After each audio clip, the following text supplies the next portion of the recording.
Today we have the Muslim Commonwealth in a series of talks, the third one, and the creation of an indigenous model is what we are going to be discussing today. In the previous two talks, we did discuss the current model as it inflicts the world order, and we also discussed in the way forward, we discussed the creation of an indigenous model in one of the Muslim states, particularly in view was Pakistan, the Islamic Republic of Pakistan, where such a model could ideally be initiated. And in continuation of the same talk, today we are going to be discussing the contours of an indigenous model that ought to be addressed, examined, viewed, and considered. Based upon what the existing model of the earth for economics and social laws are concerned, it is devoid of material justice, it is devoid of social justice, and there is a disparity in the world population that cannot be mitigated without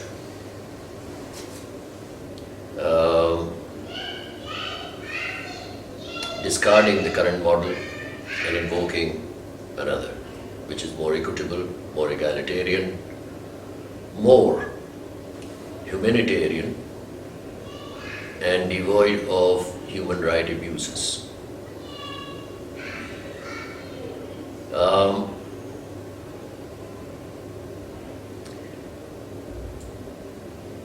And the reason primarily that we are leaning upon is in the fault that exists in the Muslim societies more so than with any other. And that is because of the institution of clerics that have blocked the evolution of material technology in Muslim societies, have blocked the factor of inquisition in the Islamic faith, and have resorted to edicts post discoveries that have taken place in material technology the world over and in time. And a good example is the introduction of the bicycle, and we had an edict against it. A good introduction, a good example is of man landing on the moon, and there was an edict against it, and so on and so forth. So all modern technology, all material technology that does exist has been checked, has been nudged out of Muslim societies, although the Muslim societies were responsible for the seed on the seed that was planted for all these sciences and these faculties of physics and chemistry and so on, including medical sciences.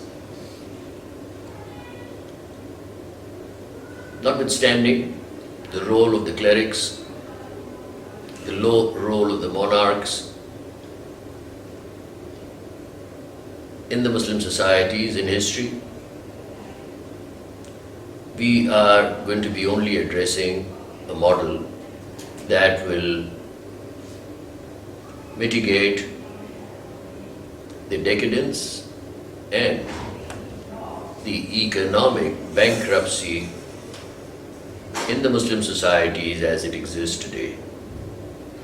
So, as I mentioned in my previous talk, the creation of a model is absolutely necessary and now. Now, this model has to have legal justification and has to have plain merit and has to address, therefore, those areas that have in the first place caused this disparity on the planet. Now, those areas are only factors of production: land, labor, capital, and enterprise. In land, therefore, I have proposed, and whatever I am going to be proposing here on will have to be viewed essentially from the periscope of the Islamic injunctions and the dictum itself. So in the question of land, what I have proposed is that in the absence of the Ummah, the appropriation of land in any nation state has to be based upon categorizing the entire real estate into different segments, into different parts, each representing the activities of housing, industries, agriculture, mining, tourism, and security-based areas. Now, these are macro categories for land, and this land, therefore, once categorized, has to be leased out to the population for utilization at a certain cost. In Islam, for instance, there is no absentee landlordism. There is also no concept of freehold property.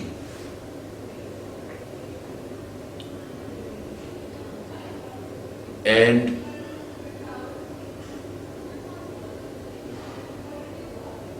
when we are countering the features of feudalism that support global colonization, then ideally all land must belong to a certain but one institution of the state as the principal lessor after categorizing the land, and the rest of the people who use it, legal entities who use it, institutions who use it, have to pay for it.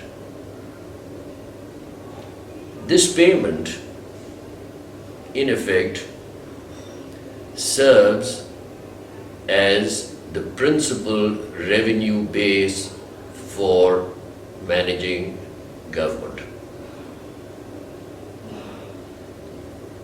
Once the government expense per se, the expense towards managing the bureaucracy, supporting the population, and addressing development of a nation state, the revenue must all come from land.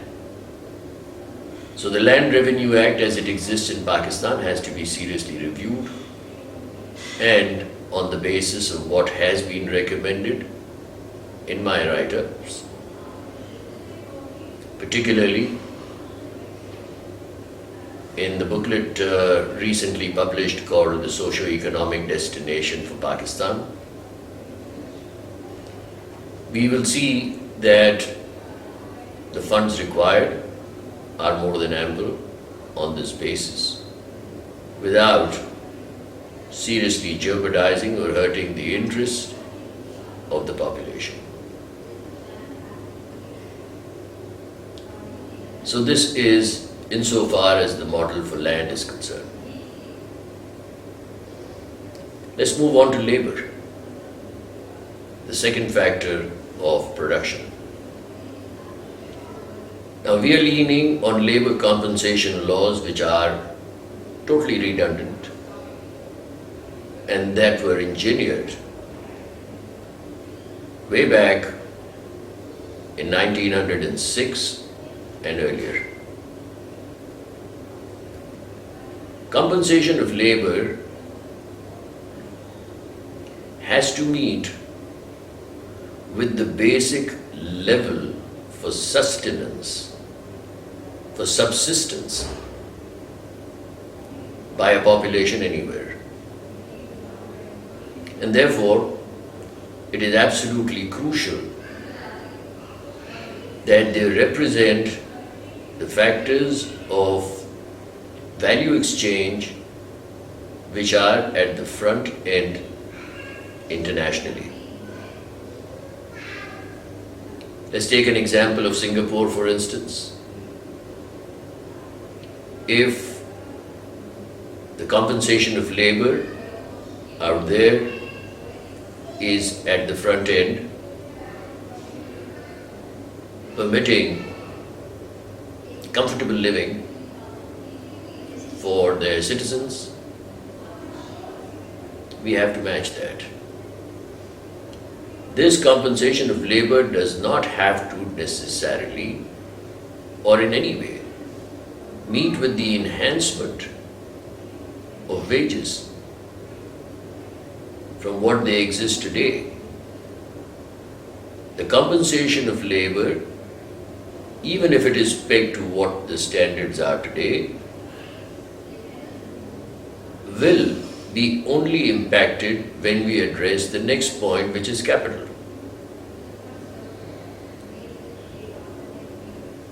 And let's view an example. For instance, a domestic servant gets a minimum wage of say 15,000, 16,000 rupees in this country. But if the 16,000 rupees does not have adequate bite to be able to provide food to him, clothing to him, shelter to him, insurance to him, healthcare to him, education to him, then that 16,000 rupees is bromo paper. So the compensation of labor has to be essentially pegged to the bite the medium of exchange has on an international platform. We will take up capital next. Now, capital has been subject to doctrines, theories, and a forced concept presented by the West on how paper currency ought to be valued. It goes completely against the grain of our ideology, of the Islamic ideology, the ideology which has been adopted in the Islamic Republic of Pakistan, that paper currency ought to be treated as a commodity. It is not a commodity, and we have addressed this in our previous talks.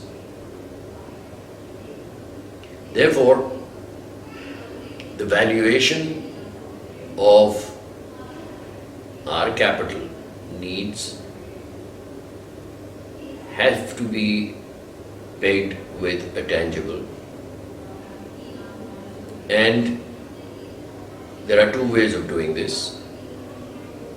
You can either pick up on a metal like gold and peg your currency to that, or assetize your national assets,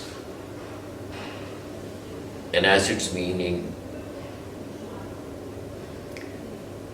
the natural resources the country has been endowed with, and you evaluate your money yourself.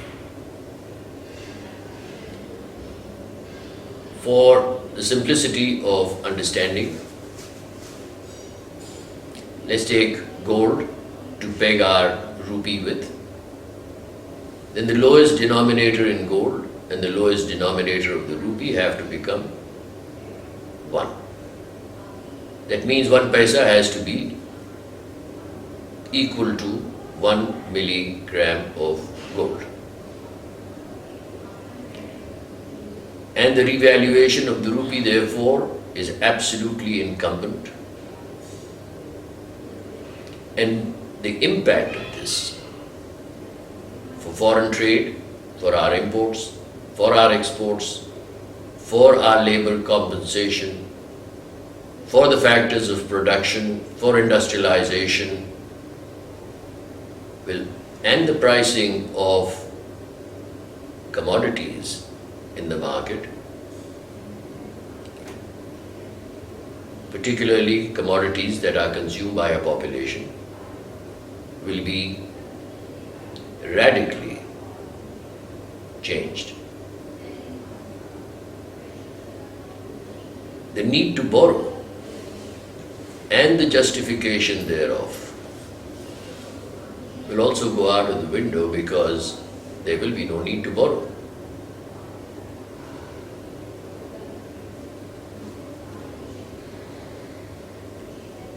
Number 4, enterprise.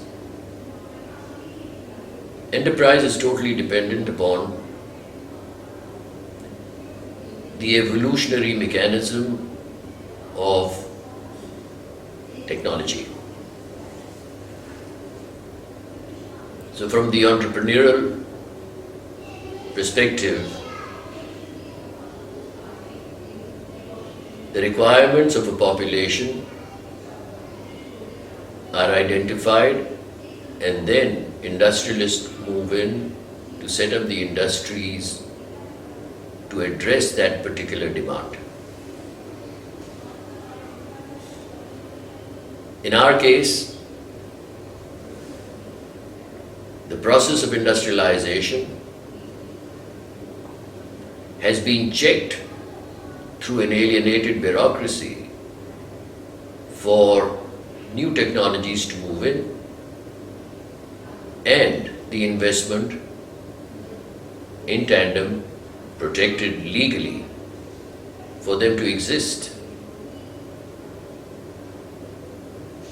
This is absolutely nonsensical and unacceptable. This is a human right abuse, and therefore has to again be thrown out of the window. And the freedom of enterprise, as does exist even in the current constitution of the country,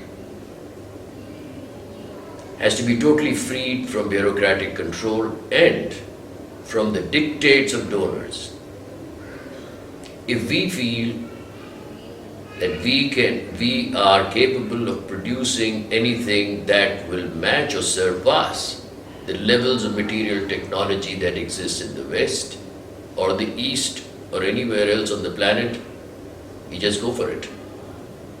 And we should have the liberty to go for it.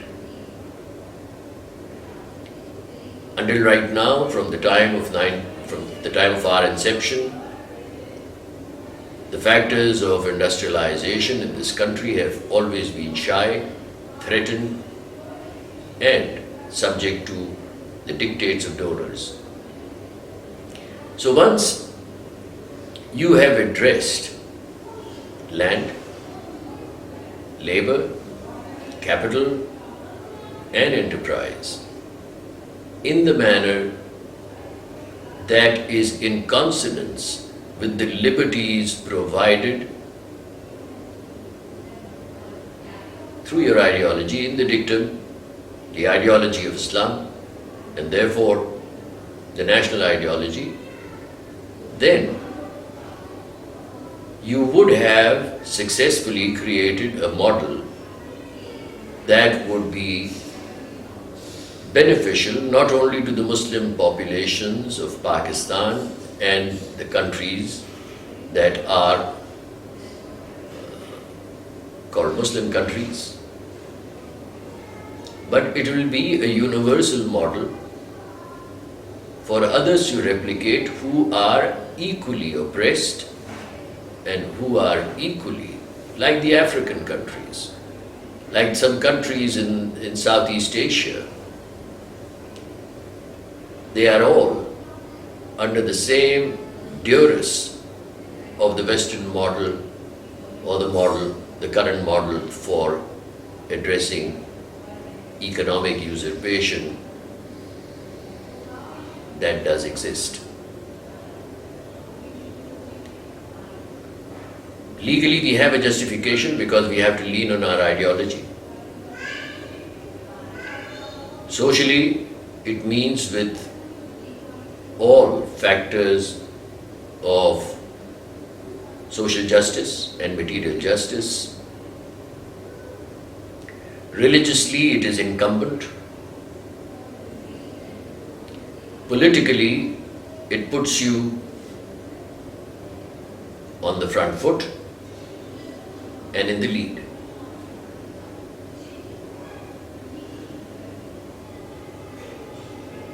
In addressing the creation of this model, we may need to have further talks, further conversations, further debates, but for the present, if we sum up the conversation today, then we will come to the conclusion that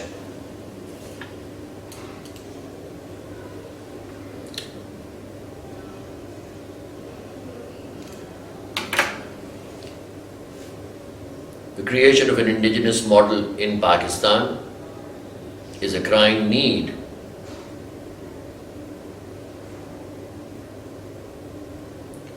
to place all institutions of the country, the judiciary, the civil bureaucracy, the army,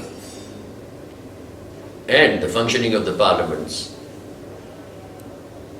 on the same page. And this is going to be a breath of fresh air, a new dawn.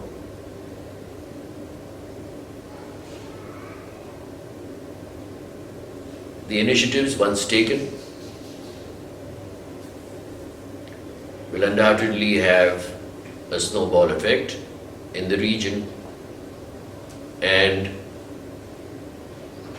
will restore the image of Pakistan as a player in the field of economics and jurisprudence. Thank you.